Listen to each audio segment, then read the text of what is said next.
Dear friends, today is the 22nd of August, and we've just passed the Independence Day, and we're looking forward for India to come forward, to take off, to become the super nation, the superpower that she deserves to be. What I would like to say today is what for me is Indianness. You know, there are many books that have been written about what is it to being an Indian, the idea of India. But I have my personal views.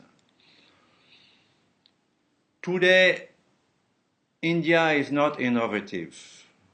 Indians have become the best copiers in the world. If you see Bollywood, Bollywood copies scene by scene, dialogue by dialogue, frame by frame, Western films.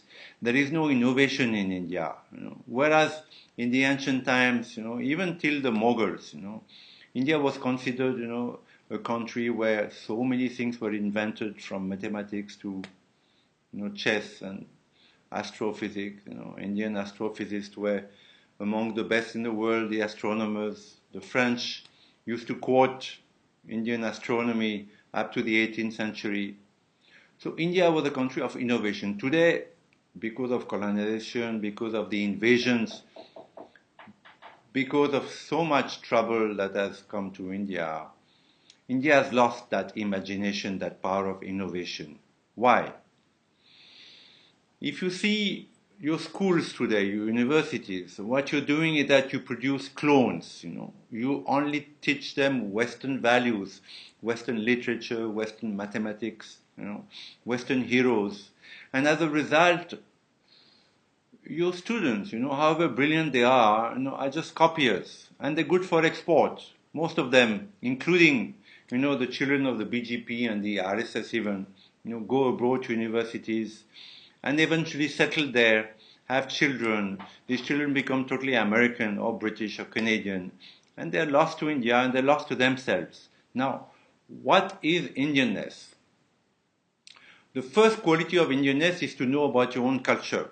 Your own heroes like Shivaji Maharaj, Maharana Pratap were not considered great by your own, history books.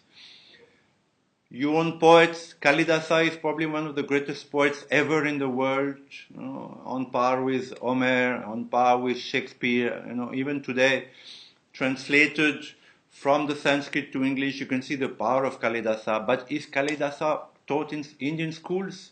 Not at all. Your philosophers, you have the Advaita philosophy, the Buddhist philosophy, were among the greatest in the world. Not only they're not taught in the West, but they're not even taught in India.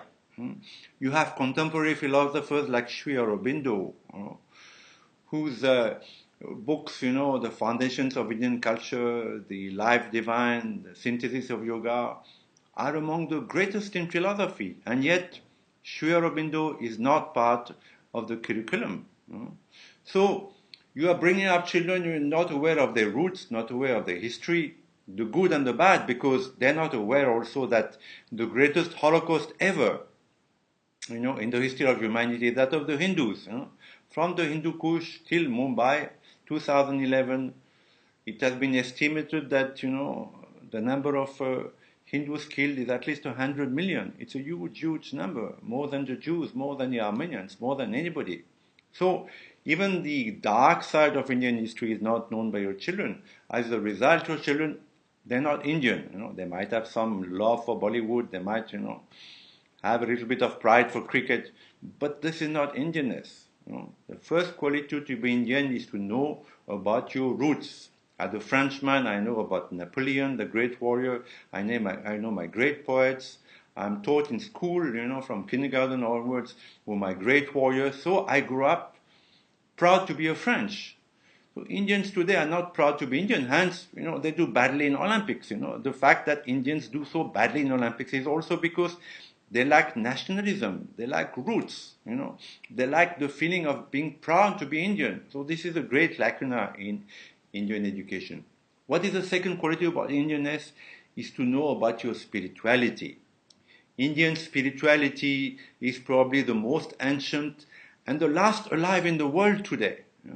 In India, people still know what is death, what is life, what is rebirth, what is karma, what is dharma, how the divine manifests himself or herself at different times under different names, which is the concept of the avatar, and this is why Hindus, are able to worship the Christ, Buddha, Mohammed, Krishna.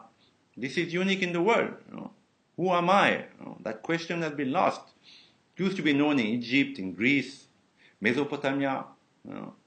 Today, people don't know anymore. They think there's only one life, and then you go to hell or heaven, or if you blow yourself up, you get 27 virgins, all, ignorance. So that knowledge is still alive and present in India, and there are tools to that knowledge. Pranayama, the science of the breath, to make yourself feel better, to get a better mind, to get a better body through certain exercises.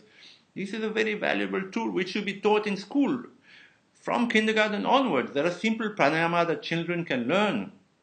The Art of Living Foundation of Sri Sri Ravi Shankar has such courses for children, for adolescents, which give them a tool to be, better people later in life. Meditation, the art of meditation, which is very logical and very beautiful, observing your breath in the nostrils, repeating the name of your God in your heart, these are simple tools which should be incorporated into Indian education. Then you will produce Indians who are aware of their greatness, and who would be proud to be Indian and would excel in business, in sports, in government. But today, the Nehruvian, what Nehru did is that he scrapped all this. And the Nehruvian legacy is a very heavy legacy to bear for India. And it'll take many, many more years to be rid of. But the effort has to start now. Be Indian. Be proud to be Indian, Do something for your country. This is a great country. It needs you, It needs your Indianness. Thank you, and have a good day.